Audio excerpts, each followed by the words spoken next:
Okay, here I have a 2015 Mercedes ML350, and car came into my shop with a message on the dash. Let me start the car so you can see.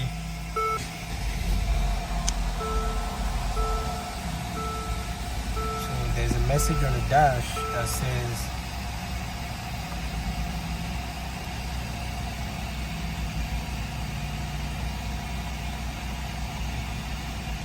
right there, auxiliary battery malfunction.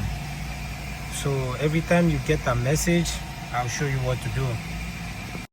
Okay, so what you need to do is you open your trunk, and then you have to remove this panel. It's on the passenger side, and you have 1, 2, 3, and then 4 tabs.